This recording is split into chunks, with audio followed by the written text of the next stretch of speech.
Welcome to the Living the Dream podcast with Curveball. If you believe, you can achieve.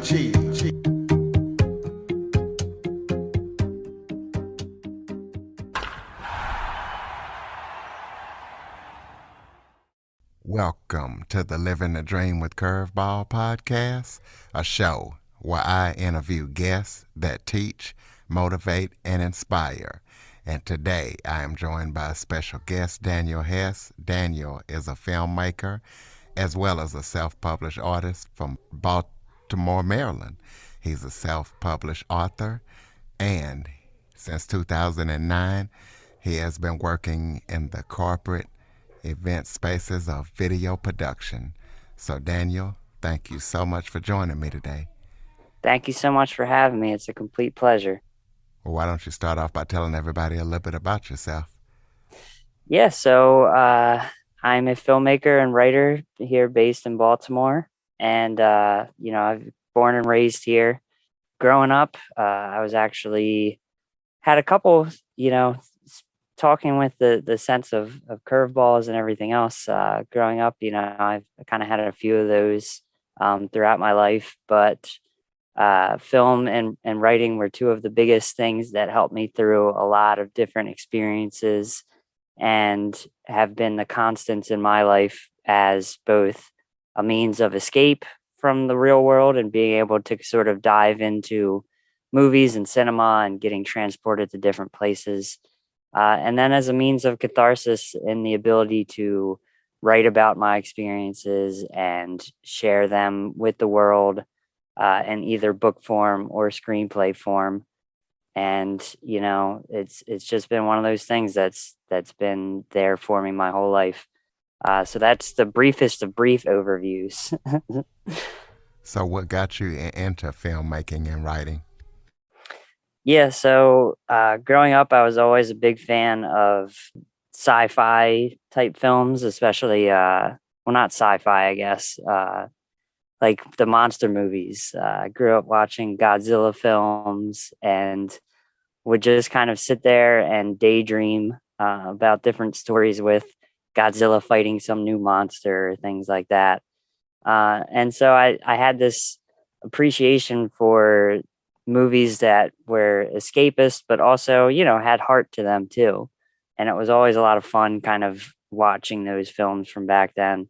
So that was for me the earliest startings of wanting to tell stories and wanting to explore different places, and also the deep kind of influence that film would go on to have for me throughout life as I grew up and kind of faced different hardships and everything.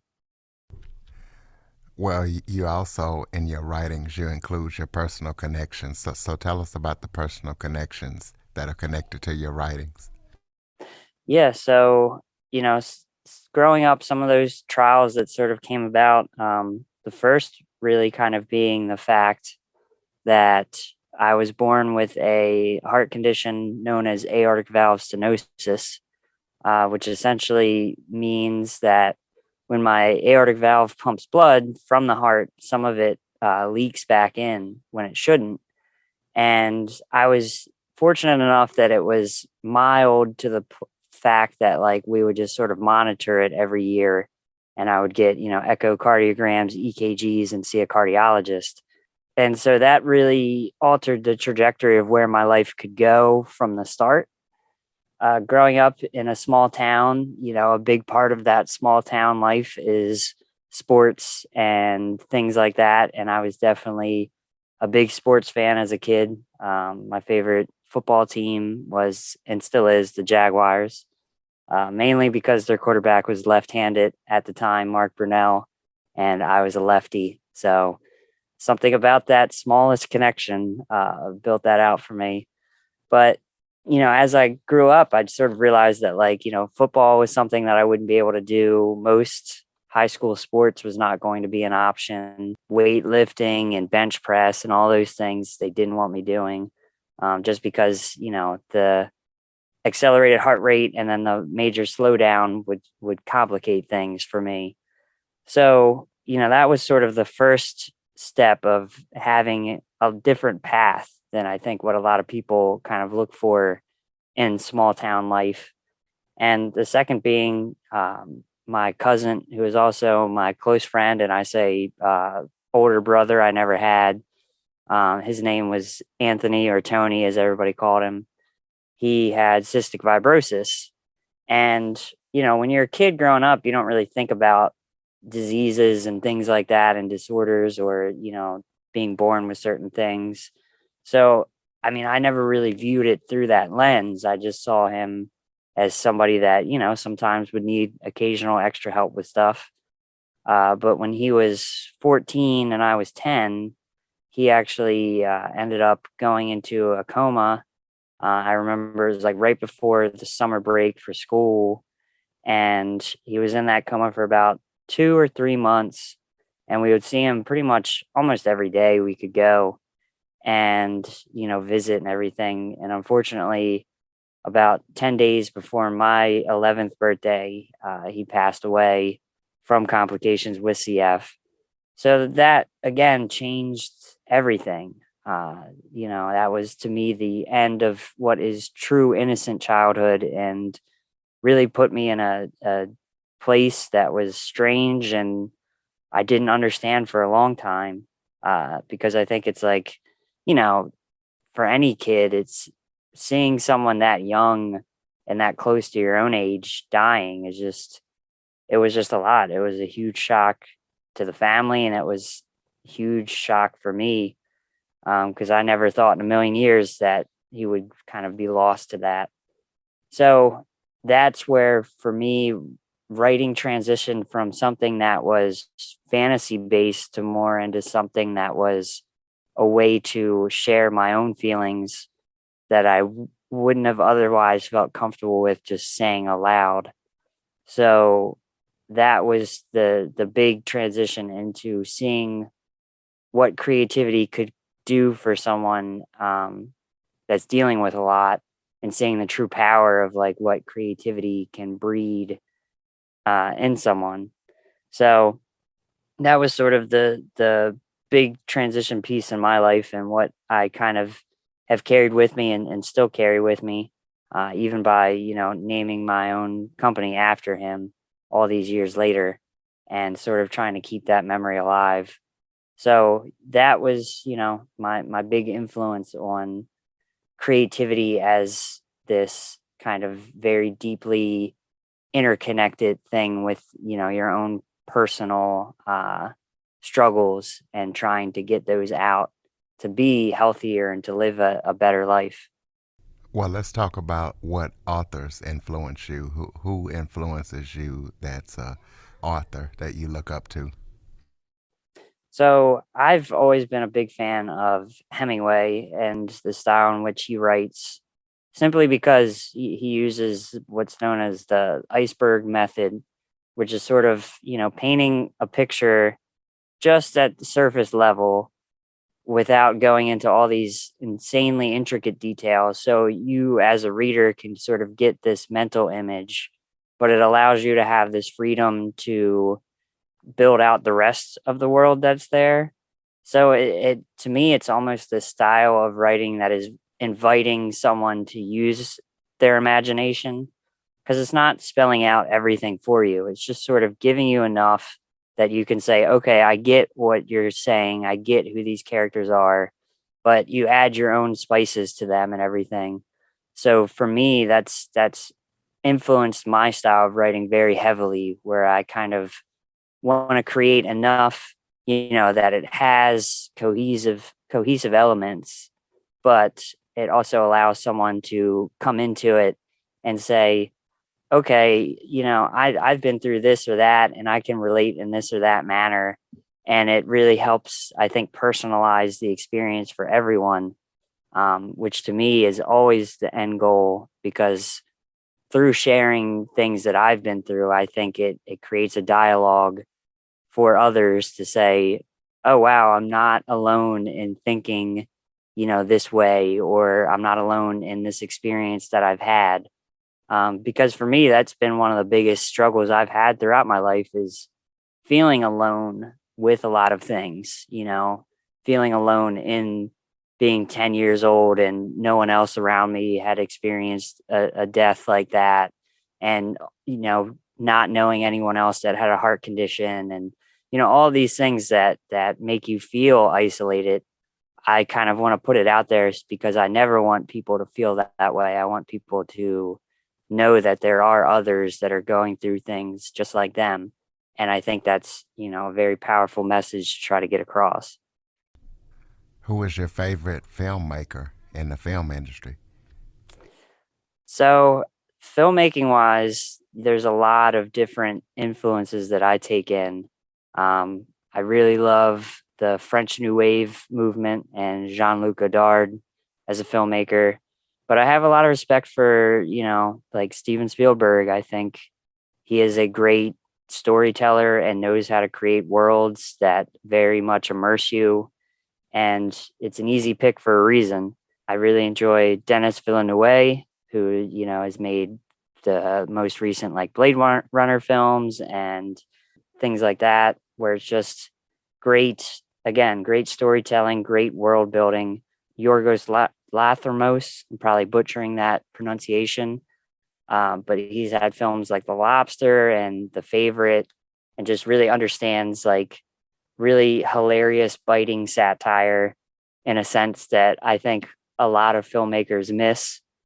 Because I'll say from my own experience with his films, there's some of I laugh so hard at his movies, and I feel like a lot of people take it very seriously because face value, it is presented seriously, but I think it's the most tongue in cheek uh, filmmaking I've seen in quite a while. So yeah, I look up to a lot of filmmakers like that. And then I try to just take away a little bit from every era of film possible, and every culture of film too. So I consider myself like an endless student in that regard, but those are just a few of the top of mind names that come to my mind when I think about, my favorite filmmakers and favorite films that I've seen over the years. What's the hardest part about your work and what you do on a daily basis? Yeah, I mean, I'll say when it comes to writing and filmmaking, they're two separate beasts, but they have essentially the same issues, which is just you're fighting a crowd. You have tons and tons of people who are in the film space and are in the writing space, and everyone's vying for the same sort of things. Everybody wants to get representation, managers, trying to get themselves involved in writers' rooms or trying to get their films made. And it's just a lot of trying to push through all the noise that is out there and trying to differentiate yourself. And so I'd say the hardest thing is that there's like digging deep and then there's really digging deep. And I think, especially with writing, you have got to just put 110% of yourself, not only on the page, but then also in how you're marketing yourself and how you're presenting things and the outreach you're doing and the networking you're doing. So it's this kind of souffle of all these different elements that you have to be really proficient at if you want to get to a level that I think most people are trying to achieve, which is, trying to get in the big circles of people and stuff like that. And you're just not going to do that without either having some amazing connections to start with, which those are the people I feel like that have it a little bit easier. If you're sort of, I don't want to say born into anything, but if you, have a family that's got a lot of connections, it's going to be a simpler job to get in the conversation. Money is, of course, something that always helps, but if you're sort of outside of all of those things, it's really just about putting in the time, effort, and energy. And I say I always like walk myself back from that because you hear that a lot. And I think that's only half of what it means to have success. I think the other half is kind of what I mentioned before, which is having quality stuff. I mean, I see a lot of people out there that are pushing and grinding and doing all these things right.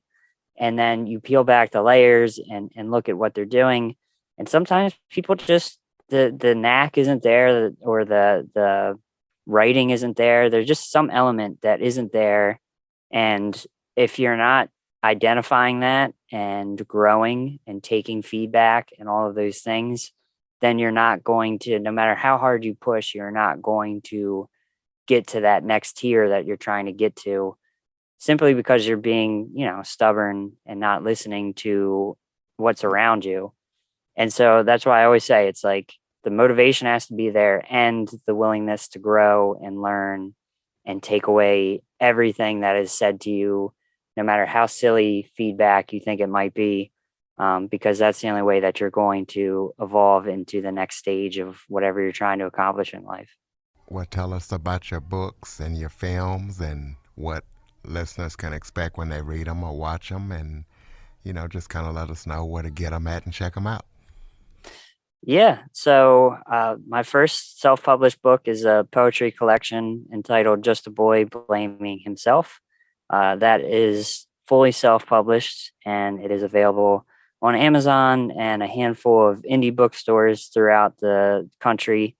It's one of those things where it was a collection of poems that I had written throughout my mid to late 20s, and was just slowly accumulating all of these poems, and didn't really have an end goal with them at all. And I started really just getting better at sharing them with people. And so people would tell me, okay, I really like this poem. I really like that. Like, you're a good writer. And I just didn't have confidence for a very long time. So finally, throughout the pandemic, I sort of took the step back and realized that, one of the things I've been trying to do is just put myself out there better. And if I'm not putting these things out there for people, then I'm doing myself a huge disservice. So I finally got everything together, thought about what I wanted to call it, what I wanted it to look like as far as the cover and everything. And slowly but surely, I built it out and put it out there in January 2021. And since then, it's gotten a lot of good feedback. And it's just one of those things where I think people can expect to see a lot of a person who is struggling with their sense of place in the world and relationships issues and things like that. And I think there's a lot, again, to be taken away from it, in that, it's me putting myself out there in a big way because I want others to feel like, look, we all sort of have these moments, and these are all things that we go through. I'm just talking about them. Hopefully they can inspire you to either overcome them or at least reflect on what's going on. And so this year I am self-publishing my first novel that I wrote entitled Focus Puller, which again is fully self-published. It'll be available on Amazon and in plenty of talks with bookstores again across the US for people to be able to get it physically there. And it's really a story about this average guy who's had different life experiences.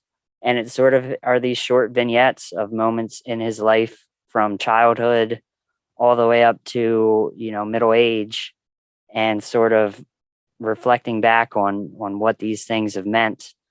And then it also sort of shifts perspectives, and it really talks through the people that he's had relationships with. So the different women that he's dated and things, and has their own musings on him as a character. So it's really just a very deep, deep character study of one person who is just trying to find himself in the world and explore that. When it comes to the film side of things, over the years, I've produced several short films that you can check out through the website, which is twotonyproductions.com. And also I have a few feature films that are written that are in the very, very early stages of pre-production. So right now it's a matter of finding investors, producers, financiers, all that good stuff to get those going. One of which is a coming of age drama that's set in the early 90s. And the other is a horror film that is set to be animated, that takes place during World War I. So those are the big projects that are sort of getting underway as I've kind of switched from just doing more of the short film work into the feature space. And the last kind of thing that I'm involved with right now is it's a indie horror film that is going to be shooting in the summer in LA. So I've been working closely with the main producer on that as an associate producer. And that one is a pretty exciting project. So lots of hope for where that can go. But yeah, it's going to be filming and hopefully wrapped with post production by the late year. So it'll kind of be getting out there for film festivals and distribution and stuff by about January, February of 2023. So you got twotonyproduction.com, Two Tony Productions. Tell us about any other social media links if people want to follow you. Yeah, so you can find more about Two Tony Productions on Instagram. You can also find out a bunch through my personal Twitter, which is Dan Hess 1990, and then through the website. All the links and stuff to get over to like my LinkedIn, my personal Facebook, personal Twitter, personal Instagram, and then also the company Instagram. All those links are there. That's why I always sort of say like twotonyproductions.com is sort of the one-stop shop for getting to know everything about the company. And then in my spare time, I also run a blog on the website, which showcases different filmmakers from around the world with their projects, as well as indie authors, again, from all over the world, and their backstories and stuff like that. So I try to take the time to, grow the community and give back to the community in that I'm creating this space for fellow filmmakers and fellow writers to sort of share who they are and, have an outlet to be able to kind of have that speaker box, so to speak. Okay, well, close us out with some final thoughts and also tell us your most anticipated film that's going to be coming out this year. I mean, final thoughts would really just be to anybody that's listening that's maybe going through some struggles or trying to get a career change in place or trying to build up a brand or anything. I always like to tell people it's like building a house. You take it brick by brick, and it's a slow moving process. I think a lot of times, especially in the days of rampant social media, we all sort of want to have these things that have this instantaneous, rocket projection of just 0 to 100. Now we're super successful and all that stuff. But I think the more realistic approach to take is to understand that you have to build trust with people and you have to show people that things aren't small scale and they aren't short lived, that you are going to have this staying power with stuff. And I think the more you kind of show that, the more people get behind what you're doing. And that's how you build something up. So, if you're not getting the amount of likes or the amount of views on stuff right away, take it slow and just let it build, and maybe you'll have one of those things that's a post that's somehow a runaway success for one reason or another. And that's awesome. But I think you also have to know that, it is going to take some time and everything. As far as anticipated films, I mean, I was really excited for that Everything Everywhere All at Once, which I feel like everybody is kind of sang its praises, and it is a great film. So that was definitely one of them. But I'm surprisingly really looking forward to the Elvis biopic that's coming out with Tom Hanks, directed by Baz Luhrmann. I think he does interesting films, and I think it'll be cool to see, a biopic about Elvis, since he was just such a big icon. So that's the first thing that has popped in my head. I don't think there's anything else top of mind really outside of that. There's plenty of great films coming out, and that's usually the problem, is that I just get overwhelmed and then I forget half of them, and then they come out and then I'm like, oh yeah, I wanted to see that really bad. So yeah, that's that's my individual pick for right now. Ladies and gentlemen, twotonyproductions.com. Go check Daniel's work out, his films, his book, and keep up with him with all that he's going to be doing in the future. Please be sure to follow, rate, review, share this episode after listening. And Android listeners, go to the Google Play Store and download the Living the Dream with Curveball podcast app. Thank you so much for joining me today, Daniel. Thank you so much for having me again. For more information on the Living the Dream podcast, visit www.djcurveball.com. Until next time, stay focused on living the dream.